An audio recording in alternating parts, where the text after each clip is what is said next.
नमस्कार, हमारे इस खास शो 3 at 3 में आप सभी का स्वागत है। आपके साथ हूं मैं नेहा बातम, मेरे सहयोगी सईद अंसारी और श्वेता झा भी इस बुलेटिन में मेरे साथ मौजूद रहेंगे। लेकिन एक बार फिर से हम हाजिर हैं देश और दुनिया की तमाम खबरें लेकर, जिनका सीधा आपसे सरोकार है। इस बुलेटिन में आपको बताएंगे क्यों एक और टीवी स्टार समीर शर्मा ने खुदकुशी कर ली है। इस खबर के पूरे डिटेल्स आप तक पहुंचाएंगे। बॉलीवुड में इसे लेकर हड़कंप मचा हुआ है। सही,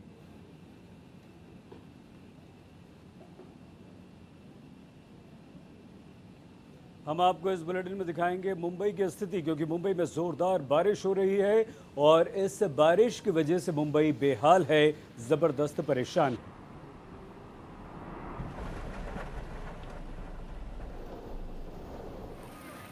लेकिन आपको बता दें, इससे पहले हम शुरुआत करते हैं इस वक्त की बड़ी खबर से। जी हां, सुशांत सिंह राजपूत मामले में एक बड़ा खुलासा हुआ है। उनके कॉल डिटेल्स से कई बड़े राज खुलकर सामने आए हैं।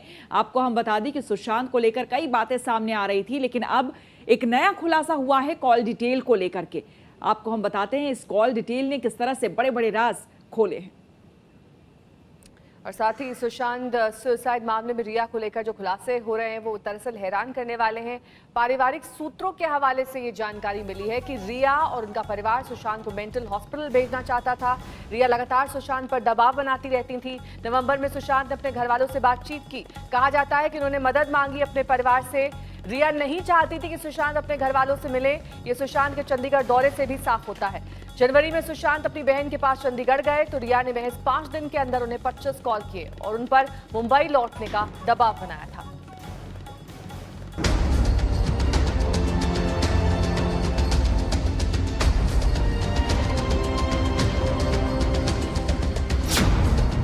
सुशांत को घर वालों के साथ देखकर खुश नहीं थी रिया।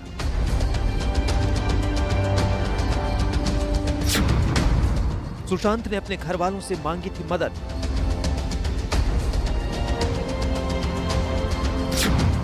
घर छोड़ने के बाद से रिया ने सुशांत से एक बार भी नहीं की बात।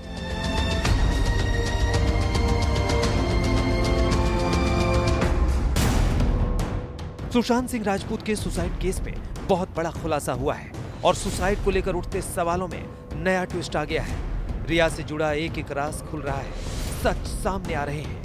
सूत्रों के हवाले से जानकारी मिली है कि रिया सुशांत को मेंटल अस्पताल भेजना चाहती थी। सुशांत रिया के खतरनाक इरादे भांप चुका था और इसी के चलते उसने नवंबर में अपने परिवार से मदद भी मांगी थी। वो लगातार अपनी गर्लफ्रेंड से दूर रहना चाहता था, लेकिन रिया उसे छोड़ने को तैयार नहीं थी। खुलासे के मुताबिक इस साल जनवरी में जब सुशांत अपनी बहन के पास चंडीगढ़ गया तो रिया ने 5 दिनों में 25 कॉल किए थे।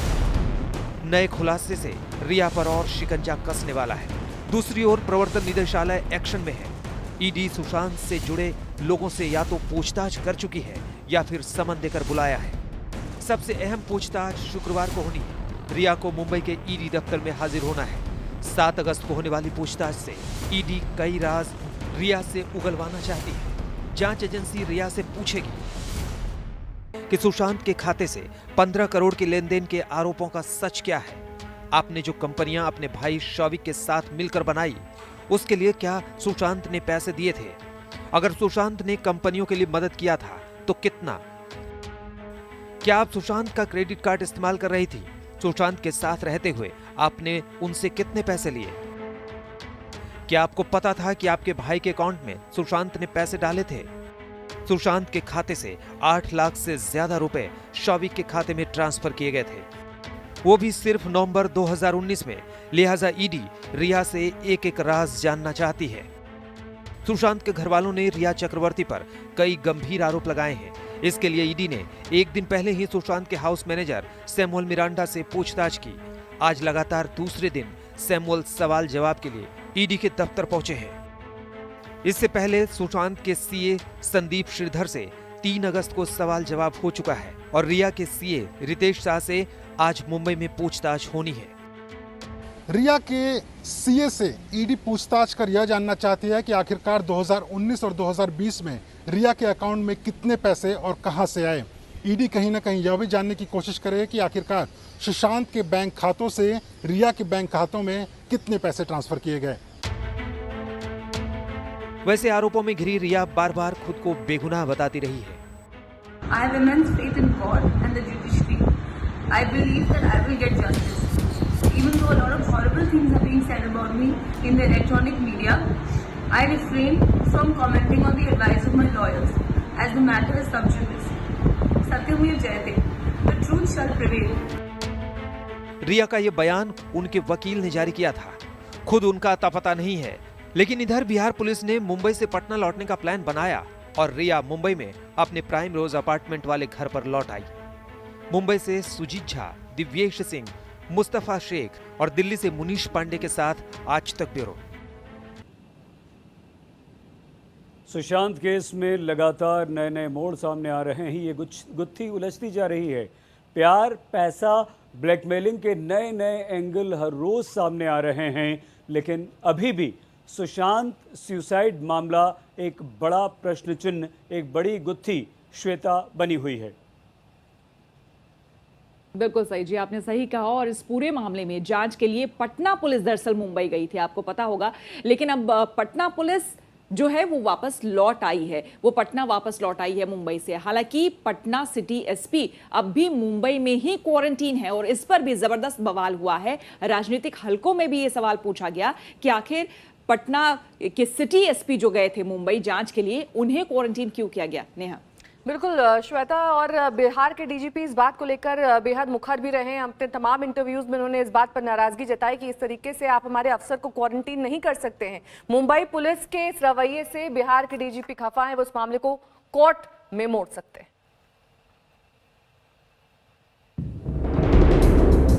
गए थे सुशांत सिंह राजपूत सुसाइड की गुत्थी सुलझाने, लेकिन मुंबई से लौट आए बैरंग। मुंबई पुलिस से नहीं मिला सहयोग तो बिहार पुलिस की टीम को पटना की फ्लाइट पकड़नी पड़ी। हमारे संवाददाता सुजीत झा भी इस टीम के साथ मुंबई एयरपोर्ट पहुंचे। हालांकि इस टीम ने बातचीत तो की, लेकिन जांच का खुलासा करने से इनकार कर दिया। करीब 11 दिनों तक यहाँ पर इन्होंने तहकीकात की सुशांत सिंह राजपूत मामले की। ये सर ये बताइए, कुछ आप लोगों को कुछ अहम सबूत मिला, कुछ तरह का,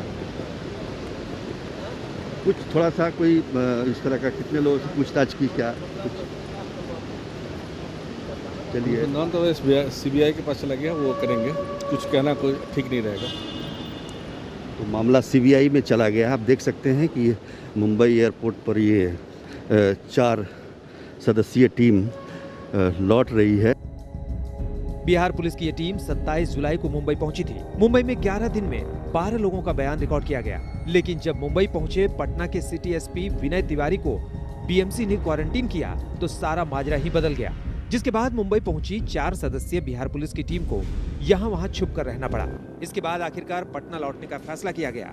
पटना पहुंचते ही हमारे संवाददाता रोहित कुमार सिंह का सामना बिहार लौटी जांच टीम से हुआ। सुशांत सिंह राजपूत मामले में जांच करने के लिए मुंबई गई पटना की 4 सदस्यीय टीम वापस पटना लौट चुकी है। यहाँ आप देख सकते हैं जो 4 अधिकारी हैं वो सभी अधिकारी जो हैं यहाँ लौट चुके हैं। लीड मिला है, कुछ जानकारी मिली आप लोग को? लेकिन कुछ आप लोग को पॉजिटिव आप लोग को मिला है, उसमें कुछ केस में सफलता कुछ मिली है? इन्वेस्टिगेशन का मैटर है प्लीज। कुछ सफलता मिली? सफलता मिली है। मुंबई से बिहार की टीम तो लौट आई, लेकिन एसपी विनय तिवारी अब भी गोरेगांव के गेस्ट हाउस में क्वारंटीन है। बिहार पुलिस की तरफ से 2 चिट्ठी मिलने के बावजूद बीएमसी ने साफ कर दिया है कि 14 दिन क्वारंटीन पूरा होने के बाद ही उन्हें रिलीज किया जाएगा। इससे बिहार पुलिस बुरी तरह खफा है। बिहार के डीजीपी ने कहा कि इस मामले में वो कोर्ट का रुख कर सकते हैं। आज भर और इंतजार करेंगे, उसके बाद हम लोग कल ये तय करेंगे कि क्या करना है। कोर्ट भी जा सकते हैं, एक ऑप्शन वो भी है, लेकिन ये तय करेंगे आज भर इंतजार करने के बाद और महाधिवक्ता से राय लेने के बाद। आईपीएस विनय तिवारी को जिस तरीके से मुंबई में क्वारंटीन किया गया, उस पर सुप्रीम कोर्ट ने भी मुंबई पुलिस को फटकार लगाई। 50 दिन बीत गए, लेकिन सुशांत सिंह सुसाइड का मामला अब भी 14 जून को जहां था वहीं अटका है। बिहार सरकार ने सीबीआई जांच के आदेश दे दिए हैं, केंद्र ने मान भी लिया है, लेकिन महाराष्ट्र की पुलिस अब भी इस पर चुप्पी साधी हुई है। अब ऐसे में सबकी निगाहें सुप्रीम कोर्ट पर आकर टिक गई है। मुंबई से सुजीत झा के साथ रोहित सिंह, पटना, आज तक।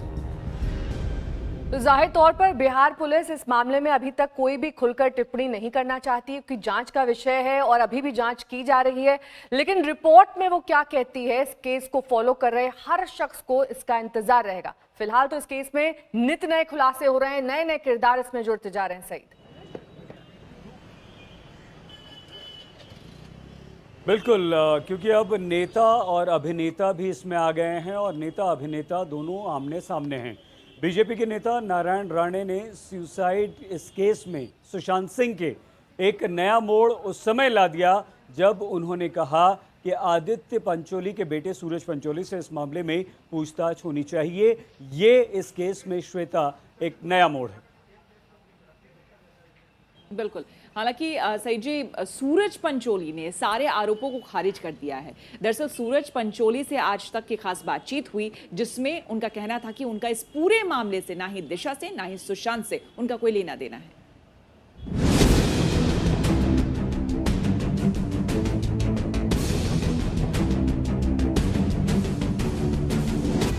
सबसे पहली बात, मेरी कोई पार्टी ही नहीं हुई, ना मैं किसी की पार्टी में गया, मैं घर पे था। दिशा मारी गई, फिर सुशांत मारा गया, उसमें बीच का कनेक्शन सूरज है। ना मैं दिशा को जानता था, सुशांत को जानता था मैं, पर उससे एक दो बार मिल चुका। I don't care what mister Narayan Rane is saying, okay? सच के आसपास वाला झूठ पकड़ना मुश्किल होता है। कितनी अजीब रिश्ते हैं यहाँ पे। एक्टर सुशांत सिंह राजपूत की मौत की मिस्ट्री अजीबोगरीब रिश्ते की कहानी में तब्दील होती जा रही है। पैसा, प्यार, पार्टी और दो लोगों की मौत की मिस्ट्री। कितनी अजीब रिश्ते हैं यहाँ पे। मैं बोला ना, हत्या हुई इसकी, दिशा सालियाना और इसकी दोनों की हत्या हुई है। मैं बोला ना, हत्या हुई इसकी, दिशा सालियाना और इसकी दोनों की हत्या हुई है। राणे का आरोप है कि न सिर्फ सुशांत का मर्डर हुआ बल्कि उनकी पूर्व मैनेजर दिशा सालियान की भी हत्या हुई और इस हत्या का कनेक्शन उसी नेता से है जो 13 जून की पार्टी के बाद सुशांत के पास पहुंचा था। नेता की वजह से ही मुंबई पुलिस इस मामले की लीपापोती कर रही है। का काम है, ऐसे नहीं कोई बचता है। इन लोग जितना बोलेंगे उतना फंसेंगे। आज 50 दिन नहीं। जिस पार्टी का जिक्र राणे कर रहे हैं उससे डिनो मोरिया इनकार कर चुके हैं। राणे के खुलासे पर आज तक ने सूरज पंचोली से जब बात की तो सूरज ने भी साफ इनकार किया कि उनके घर कोई पार्टी नहीं हुई।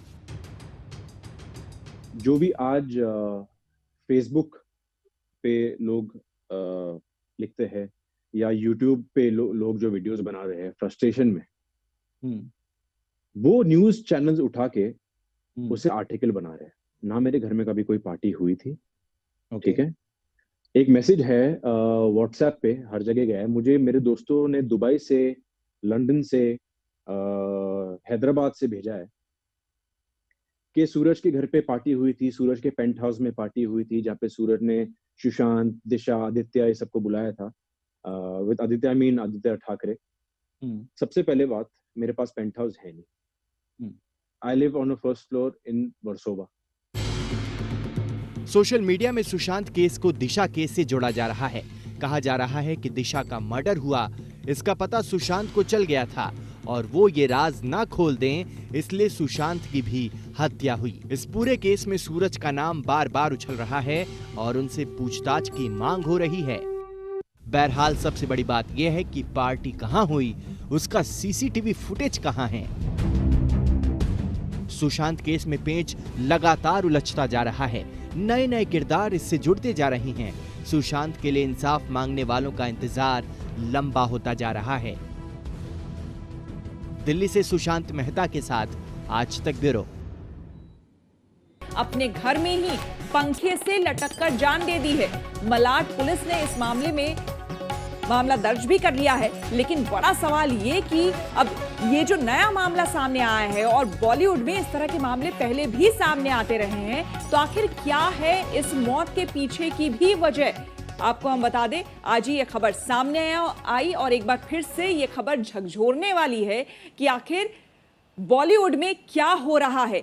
छोटे पर्दे के सितारे की खुदकुशी का मामला एक बार फिर से सबको विचलित करता है। अमित त्यागी हमारे सहयोगी इस वक्त तमाम जानकारी के साथ हमारे साथ जुड़ गए हैं। अमित, आपसे सुबह भी बात हो रही थी, तब से लेकर अब तक कोई नए इनपुट्स, नई जानकारी इस मामले में? जी, नया तो यही है कि मलाड पुलिस ने इसको एक्सीडेंटल डेथ का करार दिया है। खासकर मतलब उनकी जो मौत संदिग्ध परिस्थिति में हुई है, वो तो अभी उनके अगर इंस्टाग्राम पोस्ट देखें तो वो तो अभी 2 दिन पहले सुशांत की मौत पर पूरा इंसाफ की गुहार लगा रहे थे, पुणे घूम रहे थे। फिर अचानक क्या हुआ कि 2 दिन पहले जो उनकी अकॉर्डिंग टू जो सोर्सेज हैं कि 2 दिन पहले उनकी मौत हो चुकी है। ऐसा क्या हुआ कि उन्हें आत्महत्या पर वो मजबूर हो गए, ये एक बड़ा सवाल है। क्योंकि उनके पोस्ट अगर हम देखें सोशल मीडिया पे काफ़ी एक्टिव थे, उनकी सीरियल की शूटिंग भी शुरू हो गई थी। सबको इंतज़ार था कि उनका ट्रैक अगले हफ्ते से शुरू होने वाला था। ये रिश्ते हैं प्यार के में वो शौर्य का किरदार निभाते हैं। तो अचानक ऐसा क्या हुआ कि जो उन्हें आत्महत्या करनी पड़ गई, तो ये एक सवाल है जिसकी पुलिस जांच कर रही है। फिलहाल ये एक्सीडेंटल डेथ का मामला दर्ज किया जा चुका है कि मलाड में अपने घर में उन्होंने जो उनकी मौत हुई है। लेकिन इसे पूरी इंडस्ट्री एक बार फिर से शॉक्ड है। अमित, कोई सुसाइड नोट पड़ोसियों ने कुछ देखा हो, उनके हवाले से कोई जानकारी? जी नहीं, कोई suicide note according to police तो नहीं है। लेकिन जो उनसे जुड़े हुए लोगों से, जितने भी लोगों से, कलाकारों से मैं बात कर रहा हूँ, समीर को मैं भी जानता था बतौर कलाकार। वो कई सालों से 10-12 सालों से ढेर सारे सीरियल्स में काम कर चुके हैं। सबको बहुत शौक लगा है कि क्यों, मतलब वही वजह कि आखिर क्यों कि ऐसा क्या हो गया। लेकिन जो पीछे उनकी तबीयत बहुत ख़राब थी, 1.5 साल पहले भी वो 9 महीने का ब्रेक लेकर बैंगलोर चले गए थे। तो वो एक बीमारी से जूझ रहे थे। ये तो था कि उस बीमारी की वजह से उन्होंने आत्महत्या की। ये तो सबने यही कहा कि वो खुद मेडिकल प्रॉब्लम से जूझ रहे थे। चूंकि आप बॉलीवुड की रिपोर्टिंग करते हैं, आप मुंबई में सीरियस में जो तमाम सितारे हैं उनसे भी काफी क्लोजली आप उनके साथ संपर्क में रहे हैं। डिप्रेशन एक बहुत बड़ी वजह वहां पर मानी जाती है, सीरियल्स का कम मिलना, काम कम मिलना, तमाम तरह की बातें। इस बीच क्या ये भी कोई एक वजह हो सकती है? उनके परिवार वाले क्या कह रहे हैं, या फिर आपको और कुछ जानकारी? जी, ये वजह हो सकती है क्योंकि जो 4 महीने का लॉकडाउन की वजह से काफ़ी लोग डिप्रेस थे। मैं रियल लाइफ किससे जानता हूँ, कलाकार बहुत डिप्रेस थे कि क्या होगा, शूटिंग के बाद हमारे सीरियल बचेंगे नहीं बचेंगे। ये एक वजह हो सकती है फ्रस्ट्रेशन की, क्योंकि समीर को लॉकडाउन के बाद उनके शो में नहीं बुलाया गया था, उनका ट्रैक अभी शुरू नहीं हुआ था। और जैसा मैंने कहा, मेडिकल प्रॉब्लम से भी जूझ रहे थे। और इस साल 2020 की बात करें तो कुशाल पंजाबी एक अभिनेता थे, बहुत सीनियर अभिनेता थे, उन्होंने भी खुदकुशी की थी। मतलब साल 2020 की शुरुआत एक मौत से आई। और ऑफकोर्स सुशांत सिंह राजपूत का मामला सबके सामने है, तो ये एक बड़ी वजह होती है। प्रेशर, शो नहीं मिलने की, चाहे फिल्में हो, शो, एक इंडस्ट्री जो दिखती है चकाचौंध, उसके पीछे जो फ्रस्ट्रेशन होती है कलाकारों की, पर्दे के पीछे के काम करने के लोगों की, वो एक वजह थी। और ये लॉकडाउन ने उस कहीं ना कहीं लोगों की इस फ्रस्ट्रेशन को और बढ़ाया। एक अनसर्टेनिटी थी सबके मन में कि आगे होगा क्या। शूटिंग शुरू हुई है धीरे धीरे है, लेकिन अभी पूरी तरह शूटिंग नहीं शुरू हुई है। कई कलाकार शूट कर रहे हैं, कहीं नहीं कर रहे हैं, तो नहीं कर रहे हैं, उनके मन में अभी भी है। जी सही जी अमित, रोकना पड़ेगा मैं यहाँ पर आपको बहुत धन्यवाद। तो एक और अभिनेता ने आत्महत्या कर ली है, लेकिन वो भी संदिग्ध परिस्थितियों में। हम रुक रहे हैं यहाँ पर एक बहुत छोटे से ब्रेक के लिए, लेकिन ब्रेक के बाद जब लौटेंगे तो बारिश से परेशान मुंबई की करेंगे बात। आप देखते रहिए आज तक।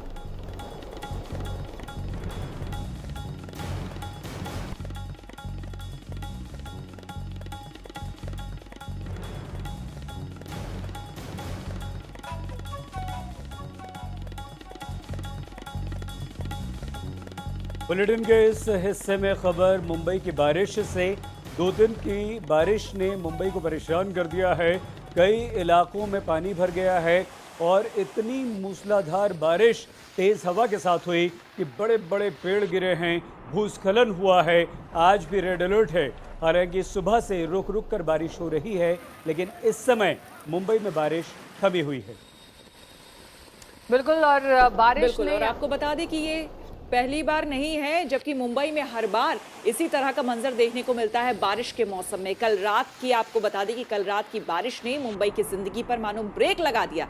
कल रात जितनी बारिश हुई उससे मुंबई के कोलाबा में 46 साल का रिकॉर्ड टूट गया। नहीं बिल्कुल श्वेता, और हालात इतने ज़्यादा ख़राब हैं, कहीं अस्पताल में पानी घुस रहा है, दुकानों के अंदर पानी चला जा रहा है।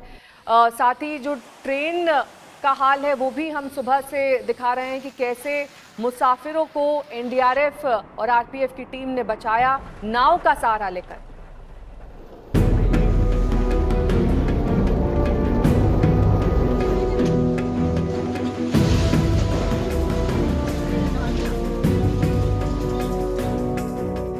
चौबीस घंटे बारिश हुई तो टूट गए कई रिकॉर्ड। मुंबई में 2005 वाला याद आ गया मंजर। मूसलाधार बारिश का रेड अलर्ट आज भी है। आज भी खतरे की जद में है माया नगरी। कुदरत का कहर तो बीती रात में ही देखने को मिल गया, जब मुंबई की सड़कों पर समंदर जैसे हालात हो गए। मुंबई के लाल बाग का ये नजारा देखिए। सड़कों पर सैलाब है, लोगों के कमर तक पानी है। किसी तरह से जिंदगी बचाकर इस खतरे से निकल रहे हैं। जिस ट्रैक पर ट्रेनें दौड़ती थी वहां पानी ने अड्डा जमा लिया है। आप देखिए मस्जिद और भाईखला रेलवे स्टेशनों के बीच दो लोकल ट्रेन किस तरह भारी बारिश की वजह से फंस गई है। एनडीआरएफ की टीम और आरपीएफ ने 290 मुसाफिरों का रेस्क्यू ऑपरेशन किया। एनडीआरएफ की टीम ने मस्जिद बंदर रेलवे स्टेशन पर भी रेस्क्यू ऑपरेशन चलाया। करीब 55 यात्रियों को सुरक्षित स्थानों पर पहुंचाया गया। हालात बिगड़ने लगे तो चर्च गेट इलाके में भी ट्रैक पर पानी जम गया। स्पेशल ट्रेन को रद्द करना पड़ा। कई जगहों पर पटरी पर पेड़ गिर गए। बारिश के साथ मुंबई में तेज हवाओं ने लोगों की मुश्किलें बढ़ाती रही। करीब 106 किलोमीटर प्रति घंटे की रफ्तार से तेज हवाओं की ताकत के सामने कई पेड़ों की जड़ें हिल गई। करीब 150 पेड़ यहां वहां टूट कर गिर गए। आज भी हालात बिगड़े बिगड़े से नजर आते हैं। सबसे पहले तो रेड अलर्ट दिया गया है। दूसरा, आज जब हम शहर के अलग अलग हिस्सों में जाके देख रहे हैं तो नुकसान कितना हुआ है वो देखा जा सकता है। यहाँ पर देखिए एक बड़ा पेड़ है जो बिल्डिंग के आगे गिरा हुआ है। अभी बीएमसी के कर्मचारियों को यहाँ पर आना पड़ेगा, इसको काटना पड़ेगा और यहाँ से हटाना पड़ेगा। यह है विहार लेक का नजारा। देखिए किस तरह लेक में पानी बेकाबू हो गया है। दक्षिण मुंबई में पिछले 46 साल के दौरान इतनी बारिश नहीं हुई। बारिश ने कोलाबा इलाके में 46 साल का रिकॉर्ड तोड़ दिया। मौसम विभाग के मुताबिक 24 घंटे में कोलाबा में 331.8 मिलीमीटर बारिश हुई, जबकि सांता क्रूज में 162.3 मिलीमीटर बारिश हुई। वहीं नायर अस्पताल पूरी तरह पानी पानी हो गया। अस्पताल में मरीजों और तीमारदारों की मुश्किलें बढ़ गई। मुंबई के जेजे अस्पताल के ओपीडी में पानी घुस गया। मरीज परेशान, डॉक्टर परेशान, नर्स परेशान। किसी को कुछ समझ नहीं आ रहा था कि अचानक इतना पानी कैसे आ गया। लोग घंटों तक जद्दोजहद करते रहे। मुंबई के चैम्बूर की बदहाली जरा देखिए। घरों में पानी घुस गया, चारों तरफ पानी ही पानी नजर आ रहा है। मुंबई के पैडर रोड में पहाड़ दरकने लगे। भूस्खलन की वजह से बीती रात से ही हालात बिगड़ने लगे। रोड को खाली कराने का काम शुरू हो गया। तूफानी बारिश से काफी नुकसान हुआ है।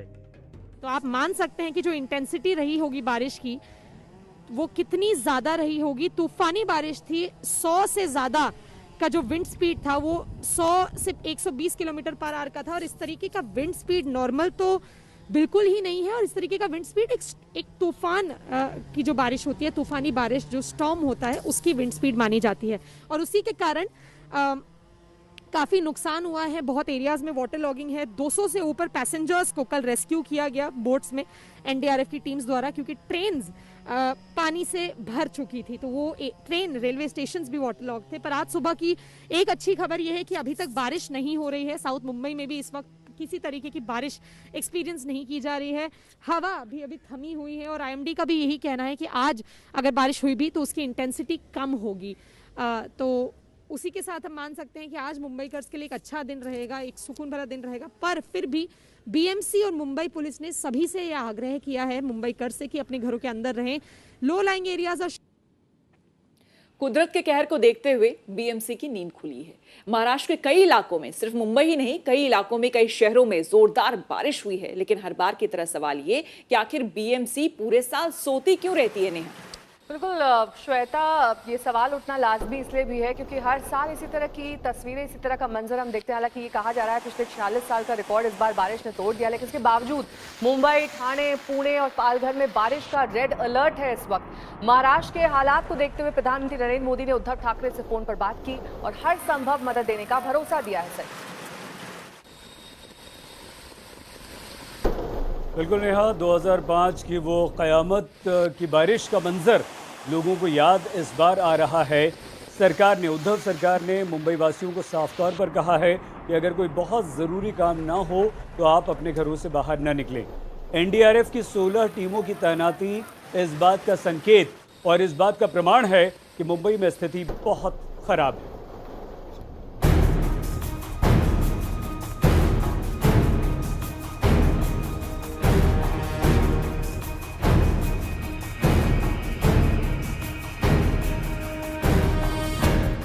Girgaon, grant road, Bandra, JJ hospital, Mahalakshmi, Dadar, king circle, Kurla, नाम जोड़ते जाइए और बर्बादी का मंजर देखते जाइए। मुंबई का कोई इलाका नहीं जहां कुदरत की तबाही ना मची हो।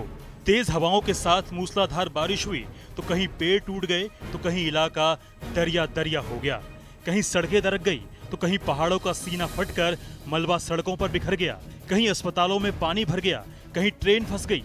कुदरत की इस तबाही ने दौड़ती भागती मुंबई की रफ्तार पर ब्रेक लगा दिया। इस वक्त हम मुंबई इलाके में मौजूद हैं।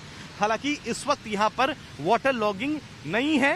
रात भर जो पानी जमा हुआ था उसकी निकासी हो गई है, लेकिन मौसम विभाग ने ये चेतावनी दी है कि दिन भर में छुटपुट इलाकों में तो हेवी से वेरी हेवी रेनफॉल हो सकता है। मुंबई के बिगड़े हालात के बाद बीएमसी की नींद टूटी है। हमारा जेजे हॉस्पिटल है, नायर हॉस्पिटल है। शाम को 7 बजे जब रिपोर्ट आया था कि वहाँ पानी भर गया, हमने 10 बजे तक पंप्स लगा के सारा पानी क्लियर कर दिया था और एबीपी माजा ने भी शो किया था कि सारा भी क्लीन हो गया है। इसके अलावा जो बाकी जगह पानी, रेलवे बंद हो गई थी, central line, western line, harbour line. Central line और हार्बर लाइन इसलिए बंद हो गई थी क्योंकि वहाँ पे पानी आ गया था ट्रैक्स पे। वेस्टर्न लाइन में पेड़ गिर गए थे ट्रैक्स पे, वो सारा क्लियर हो गया। सुबह से सारे ऑल ट्रेन शुरू हो चुकी हैं। मुंबई ही नहीं, महाराष्ट्र के कई इलाकों में हालात बिगड़ गए हैं। मौसम विभाग ने मुंबई, ठाणे, पुणे और पालघर में आज बारिश का रेड अलर्ट जारी किया है। इन्हीं हालातों को देखते हुए प्रधानमंत्री नरेंद्र मोदी ने महाराष्ट्र के सीएम उद्धव ठाकरे से फोन पर बात की और हर तरह की मदद का भरोसा दिया है। खतरे का संकट आज भी बरकरार है। ऐसे में एनडीआरएफ की 16 टीमें अलग अलग इलाकों में तैनात है। मुंबई में 5 टीम, कोल्हापुर में 4 टीम, सांगली 2 टीम, सतारा में 1 टीम, ठाणे में 1 टीम, पालघर में 1 टीम, नागपुर में 1 टीम और रायगढ़ में 1 टीम। वहीं सीएम उद्धव ठाकरे ने बीएमसी को अलर्ट करते हुए नागरिकों से अपील की है कि बेवजह घरों से बाहर न निकलें। उद्धव ठाकरे ने मुंबई और आसपास के क्षेत्रों में भारी बारिश के बाद स्थिति की समीक्षा की। उद्धव ने अधिकारियों को सतर्क और तैयार रहने का निर्देश दिया है।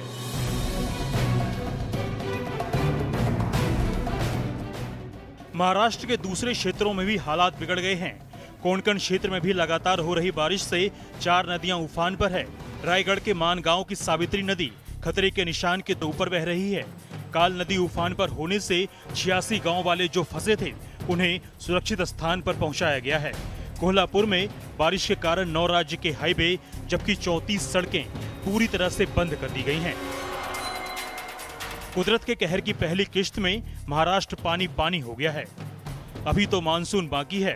इसमें उद्धव सरकार का लिटमस टेस्ट भी होगा कि आखिर उन्होंने कितनी तैयारी की है। कोल्हापुर से दीपक सूर्यवंशी के साथ पंकज उपाध्याय, मुंबई, आज तक। तो ये कोई पहला मौका नहीं है सईद और श्वेता जब मुंबई में इस कदर हालात बिगड़ गए हैं। देश की आर्थिक राजधानी ये कही जाती है, लेकिन आखिर हर बार क्यों भारी बारिश होते ही यहाँ पर इस तरह से बदरंग हालात हो जाते हैं? चंद घंटों की बारिश से भागती दौड़ती जिंदगी मुंबई की ठप पड़ जाती है। सही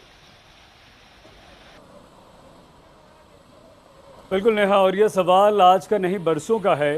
हर सरकार से पूछा जाता है, बीएमसी से पूछा जाता है। हर बार की बारिश में यही हाल मुंबई का होता है, लेकिन इस बार की जो बारिश है वो 2005 की बारिश की याद दिला रही है, जो डरा देती है। तो श्वेता, किसी भी सरकार के पास इस सवाल का जवाब नहीं होता है। उद्धव सरकार के पास भी यही सवाल है। उसके सामने ही बहुत बड़ा प्रश्न चिन्ह है कि आखिर मुंबई की हालत इतनी खराब श्वेता क्यों हो जाती है।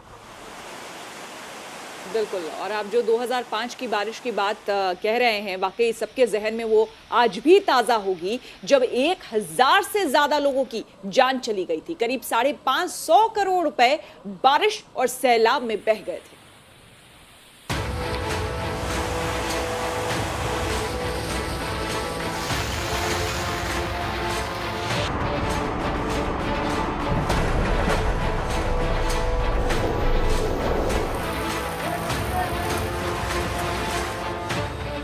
भारी बारिश से मुंबई का पसीना छूटने लगता है। चंद घंटों की बारिश जिंदगी ठप कर देती है। सड़कें समंदर में तब्दील हो जाती हैं।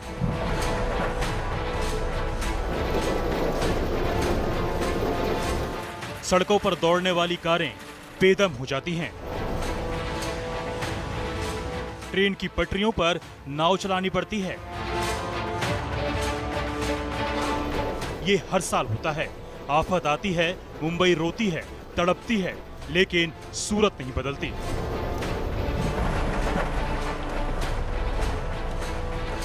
सवाल उठता है सिस्टम पर कि आखिर ये हालात हर साल क्यों?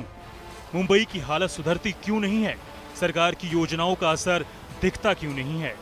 मुंबई की इस हालत के लिए आखिरकार जिम्मेदार कौन है? आपको बताएंगे एक एक सवाल का सच।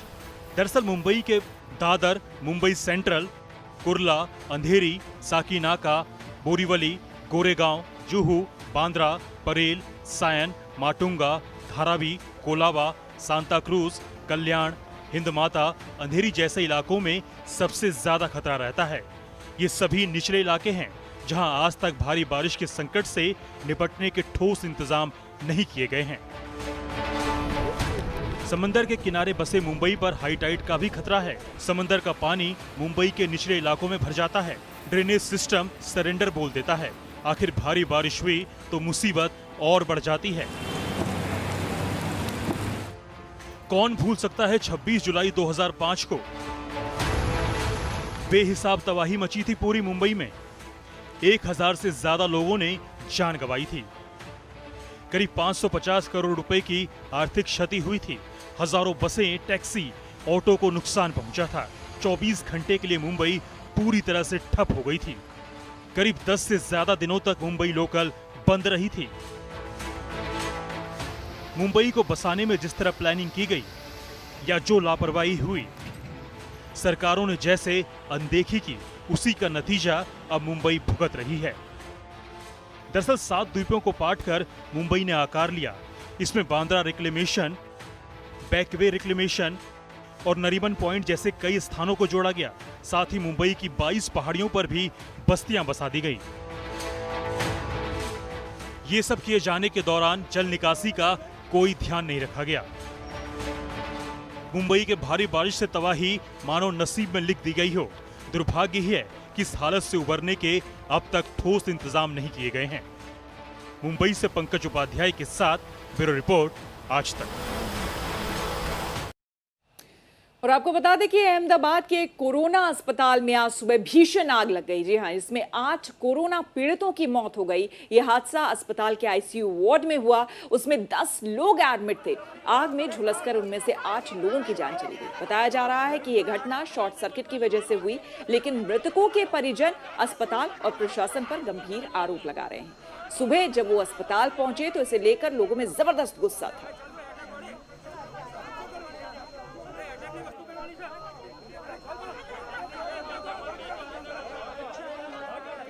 इन्होंने जब भी जितना भी कहा इन लोगों ने पैसा जमा किया, तो फिर अभी सिक्योरिटी क्यों नहीं दी उनको? और उनकी रिकवरी हो गई थी, ठीक हो गए थे। जनरल वार्ड में उनको आज ही ट्रांसफर करने वाले थे, सही हो गए थे इसलिए ट्रांसफर करने वाले थे ना। 2-3 दिन में रजा देने वाले थे। अब हमारा इंसान चला गया, अब उस क्या करना। इंडिया टुडे ग्रुप की वाइस चेयरपर्सन कलीपुरी को साल 2020 के लिए प्रतिष्ठित इम्पैक्ट मोस्ट इन्फ्लुएंशियल वुमेन यानी कि सबसे प्रभावशाली महिला का अवार्ड दिया गया है। उन्होंने साल 2020 के लिए एडवर्टाइजिंग, मीडिया और मार्केटिंग क्षेत्र की 50 सबसे प्रभावशाली महिलाओं में शीर्ष स्थान हासिल किया है। इम्पैक्ट वुमेन अवार्ड का ये 9वां एडिशन है और कलीपुरी पिछले एडिशन में भी प्रभावशाली महिलाओं की सूची में जगह बनाने में कामयाब हुई थी। वो 2 बार टॉप 5 महिलाओं में जगह बना चुकी हैं। ये अवार्ड एडवर्टाइजिंग, मीडिया और मार्केटिंग इंडस्ट्री में शानदार योगदान के लिए दिया जाता है। चयन करने वाली ज्यूरी में मीडिया क्षेत्र के कई बड़े नाम हैं। ज्यूरी का मानना है कि कलीपुरी ने अपने नेतृत्व से इंडिया टुडे ग्रुप को असाधारण ऊंचाइयों पर पहुंचाया है। बदलाव के मौजूदा दौर में कलीपुरी इंडिया टुडे ग्रुप के दौर में सबसे आगे बनी रहने में कामयाब रहे। I would like to thank Exchange for Media for awarding me the most influential woman of the year.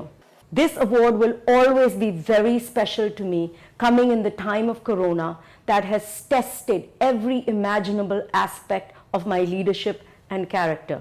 Because the award is for influence, I would like to dedicate this award to my team that produces the gold standard of journalism that gives the group and me this power.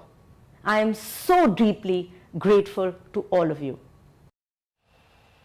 Neha, Shweta और हमें इस bulletin में दीजिए इजाजत, लेकिन आज तक खबरों का सिलसिला लगातार जारी है। कुछ ही पलों में होते हैं दोबारा हाजिर। आप देखते रहिए आज तक।